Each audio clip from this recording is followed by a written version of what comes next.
Welcome everybody to the Steckline report from the Ponderosa, where you're looking at something that's got my eye. My fertilizer applicator back there. Can you believe it, folks? Last year we paid something like $330 or $40 a ton for liquid fertilizer that I put on the field. This year is going to be double, maybe more. Whew. It better stay at $8 wheat, hadn't it? To make that deal pay, and to make that $3 or $4 fuel pay, and that Case IH and that cat that I've got.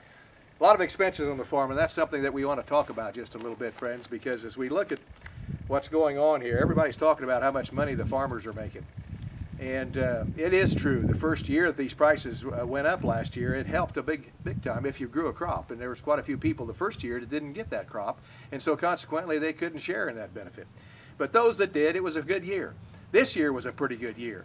But I got to tell you, if these markets would do what they normally have for the last 100 years and pick their time to crash, and we had $750 nitrogen bills, $4 diesel prices, and $250,000 tractors, folks, this thing could turn pretty quickly, and I bet lenders are worried about this just a little too.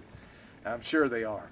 And so when you go to borrow some money, don't be surprised if they don't start talking about that, because if I was them, I'd be a little bit concerned too. So let's be concerned as a farmer. Let's forget about the banker for a minute, because we want to make some money out here. And with the prices that we see for the next couple of years for grain, I feel pretty bullish about it. But it won't be the year that we had last year, in my opinion, because of these increased prices, input prices. And folks, I am looking forward, though, to when we see a decline coming. I'm looking forward to see what we as farmers do about correcting that balance sheet, because it's going to be important that we're ahead of the game, not behind it. By the way, speaking of that, drought is sure causing a headache in Texas, for example. Texas Crops has the state dairies really worried. The shortest supply we've ever seen, said Darren Turley. He's executive director of the Texas Association of Dairymen. Some dairies are down to 30-day supply of forages.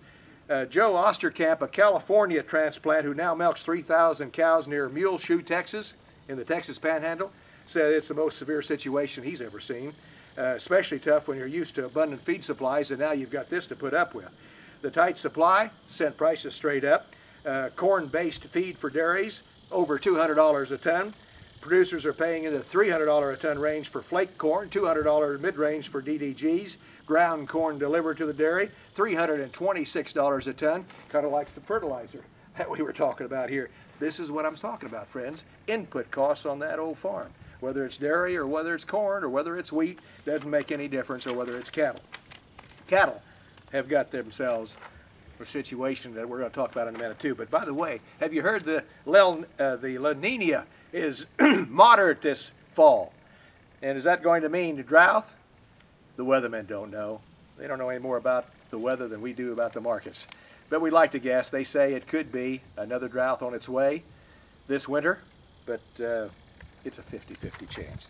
Age and source verified cattle can earn premiums in the marketplace. Research proves it beyond a shadow of a doubt. 2 studies that examine sales results. Kansas State University evaluated a bunch of cattle selling at the Superior Livestock Auction from 2004 to 2010.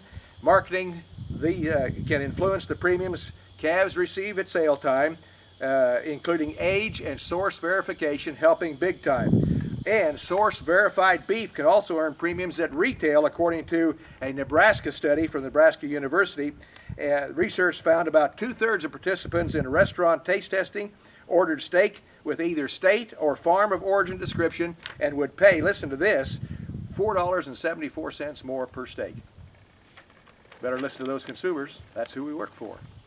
And I work for you, so I'll see you at the next Steckline report.